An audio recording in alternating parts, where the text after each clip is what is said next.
আজকে আমি আপনাদের মাঝে শেয়ার করব কিভাবে সুতির একটি থ্রি পিসকে গর্জিয়াস করে নেওয়া যায়। বেশ কিছুদিন আগে জমজম সুইস কটনের আমি দুটো থ্রি পিস নিয়েছিলাম। একটি থ্রি পিসের ভিডিও আমি পেজে আপলোড করেছিলাম। আলহামদুলিল্লাহ আপনারা অনেক ভালো রেসপন্স করেছেন, তাই আপনাদের কথা মনে পড়ে এই থ্রি পিসের সেলাই কাটিং সম্পূর্ণ ভিডিওটা আমি আপনাদের মাঝে শেয়ার করব। আসসালামু আলাইকুম এভরিওয়ান, আশা করি সবাই অনেক বেশি ভালো আছেন। থ্রি পিসের পাইকারি দোকান থেকে আমি দুটো থ্রি পিস মাত্র 1800 টাকা দিয়ে নিয়েছিলাম। এই থ্রি পিস গুলো মার্কেটে এখন 1200-1300 টাকা করে সেল হচ্ছে। এই থ্রি পিসের কাপড়ের মান কোয়ালিটি অনেকটাই ভালো। আগের ভিডিওটি আপলোড করার পর অনেক আপুরাই আমার কাছে জানতে চেয়েছে থ্রি পিস গুলোর প্রাইস কত করে। মার্কেট থেকে দরদাম করে আপনারা 1000 টাকার মধ্যে এই থ্রি পিস গুলো কিনতে পারবেন। এখন আমি আমার বডির মাপ অনুযায়ী থ্রি পিসটাকে কাটিং করে নিচ্ছি। অনেক আপুরাই আমাকে বলেছে টিউটোরিয়াল আকারে যেন আমি সেলাইয়ের ভিডিও গুলো আপলোড করি, তবে সময় স্বল্পতার জন্য আমি টিউটোরিয়াল আকারে দিতে পারছি না। যদি আপনাদের থেকে ভালো রেসপন্স পাই তাহলে ইনশাল্লাহ টিউটোরিয়াল আকারে আমি সবগুলো ভিডিও আপলোড করার চেষ্টা করব। জামা কাটিং শেষ করে এখন আমি পায়জামাটা কেটে নিচ্ছি।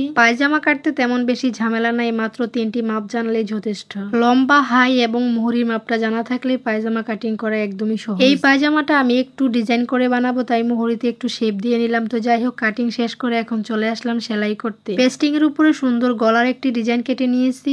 আয়রন দিয়ে পেস্টিংটাকে কাপড় উপর সেট করে এখন কাপড়টাকে সেলাই করে নিচ্ছি। গলায় সুন্দর ডিজাইন করতে চাইলে সবসময় আপনারা পেস্টিং বা বক্রম দিয়ে ডিজাইনটা করার চেষ্টা করবেন, তাহলে গলার ডিজাইনের শেপটা খুব সুন্দর আসে। তো যাই হোক, আমি আজকে লেস দিয়ে তারপর জামাটাকে ডিজাইন করব। 5 গজ লেস নিয়েছি জামা পায়জামায় ডিজাইন করার জন্য। গলায় ডিজাইন করলে সবসময় আমি সেলাই করার পর একটু আয়রন করে নেই, এতে ফিনিশিংটা খুব সুন্দর আসে। যেহেতু আমি গলায় লেস বসাবো তাই জামাটাকে উল্টিয়ে উল্টো সাইড থেকে আমি লেসটাকে বসিয়ে নিচ্ছি। এভাবে লেস বসালে তাহলে তার ফিনিশিংটা অনেক ভালো আসে। তো এই গলার কাজ শেষ করে এখন আমি হাতার মধ্যে লেস বসিয়ে নিচ্ছি। অনেকেই আছেন জামা সেলাই করা শেষ করে তারপর হাতাটা লাগিয়ে থাকেন, কিন্তু আমি গলার কাজ শেষ করে হাতা লাগিয়ে ফেলি। যার যেভাবে সহজ মনে হয় সে সেভাবে কাজকর্ম করে থাকে। বডিটা জয়েন করে সাইডগুলো সেলাই করে নিলেই জামা তৈরি ডান। যারা সেলাই কাজে এক্সপার্ট, 1 ঘন্টার থেকে বেশি সময় লাগে না তাদের একটা থ্রি পিস সেলাই করতে। তবে সেলাই কাজ করতে গেলে অনেক ধৈর্যের প্রয়োজন। যাই হোক, আপনাদের সাথে কথা বলতে বলতে আমার জামা সেলাই করা ডান। এখন আমি পায়জামাটা সেলাই করে নিচ্ছি। দুপাশের হাইটে সেলাই করে পায়জামাটা জয়েন দিয়ে নিলাম। এখন আমি পায়জামার নিচে মুহুরির সাইডে লেস দিয়ে ডিজাইন করে নেব। যে কোনো ড্রেস ডিজাইন করে বানাতে গেলে বেশি কাপড়ের প্রয়োজন হয়। এই থ্রি পিসের মধ্যে পায়জামার কাপড় ছিল 2.5 গজ, আর জামার মধ্যে এত বেশি কাপড় ছিল যে ইচ্ছে মতো ঘের লম্বা সবটাই হয়ে যায়। এই গরমে বাড়িতে পরার জন্য আমার কাছে মনে হয় এই থ্রি পিস গুলাই বেস্ট। সুতির এই থ্রি পিস গুলাকে গর্জিয়াস করতে একটু লেস বসিয়ে সুন্দর ডিজাইন করলে খুব ভালো একটি লুক ক্রিয়েট হয়ে যায়। পাজামার মুহুরিতে ডিজাইন করার জন্য একটি কাপড়ের মধ্যে আমি পেস্টিং লাগিয়ে নিলাম। 2 ইঞ্চি গ্যাপে গ্যাপে আমি পেস্টিং এর উপর ডাবল স্টিচ দিয়ে নেব। লেসের সাথে পাজামার মধ্যে এভাবে ডিজাইন করলে একটু ইউনিক লাগে। বর্তমান যুগে আমরা তো সবাই এখন আনকমন যে কোনো কিছুই ভালোবাসি। পেস্টিং এর কাপড় উপর ডাবল স্টিচ দিয়ে সাথে আরেকটি কাপড় দিয়ে উল্টিয়ে নিলাম।